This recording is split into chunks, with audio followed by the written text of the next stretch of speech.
welcome back to College Composition. Today we want to begin a paper called the narrative essay.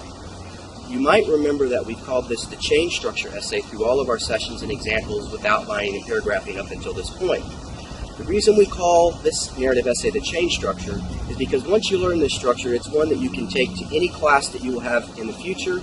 You can use it for a research class, say in physics. You could use it for a research class in a mechatronics class. After all, in what discipline don't things change constantly? So let's talk about the narrative essay. As you can see from the structure, we have our introduction and our conclusion as always. This is that structural outline. And paragraph 2 is before, paragraph 3 is event, and paragraph 3 is the result or change. Now, why do we have before, event, result? Well, if you really think about it, to understand any change fully, there are the three things that you have to know. If you're telling someone that something has changed you, they have to know what that thing that changed you is, that event. They have to know how you were before and how you're different after, or they don't really understand that a change has taken place. That's why we have the before, event, result in that structure. And if you remember the example that we used several times about the accident that made someone afraid to drive, before an accident, I love to drive. Event, the accident happened. Result, after the accident, I hate to drive or I'm afraid to drive. This structure works, as we said, say in a physics class. Suppose you're talking about how Einstein's general theory of relativity changed physics. Before, here was physics before Einstein's general theory of relativity. The event, this is Einstein's general theory of relativity. And the result, or after, this is how physics is different because of Einstein's general theory of relativity. So it's a structure that can be used again, again, and again. Now, the great thing about this structure, it has a very simple formulaic thesis. If you remember when we talked about thesis statements and outlining, we said that many thesis statements can be created using a formula. And the formula for the narrative or change structure is the event plus the change equals the thesis. Again, with that same example, car accident made me afraid to drive.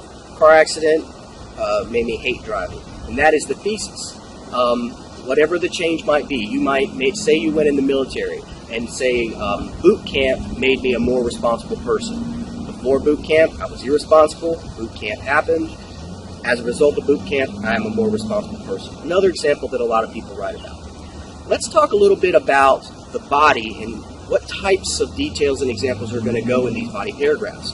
For the before section, this is how you were in relation to that thesis before the event. So if it's about driving, it's what you thought about driving before that event. You don't really talk much about the event itself in that paragraph. You just keep it to how you were in relation to the thesis before.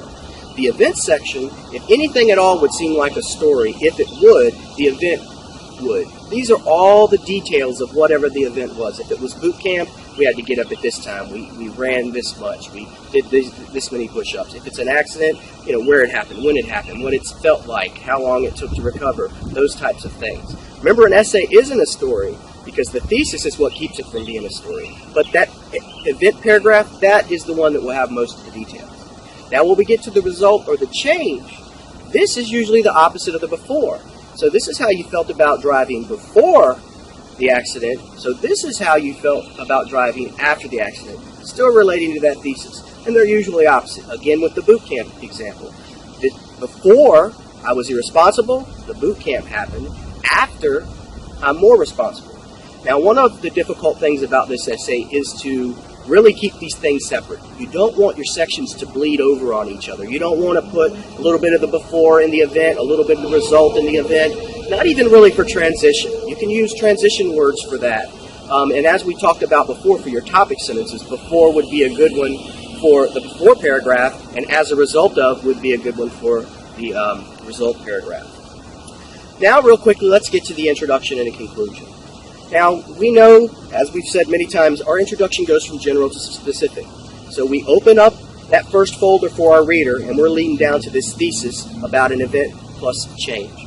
There's many contexts you can use to bring a reader in with this. You could just start with change. Change happens to us all.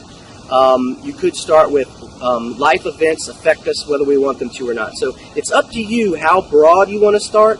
If this is your first paper, it might be a good idea to start very broad, just talking about change, and then slowly, if you remember when we talked about introductions, get more specific until you get to that thesis. So to review, we got our narrative or change structure. We have our introduction. In our body, we have our before, our event, and our result, and then we have our conclusion. We have the formulaic thesis, the event plus the change equals the thesis, and we want to make sure to keep our body sections separate and not let them bleed over on each other. I hope you enjoyed this session and you'll use it to help you with your narrative essays. Next time we'll be looking at compare-contrast essays, and I'll see you then.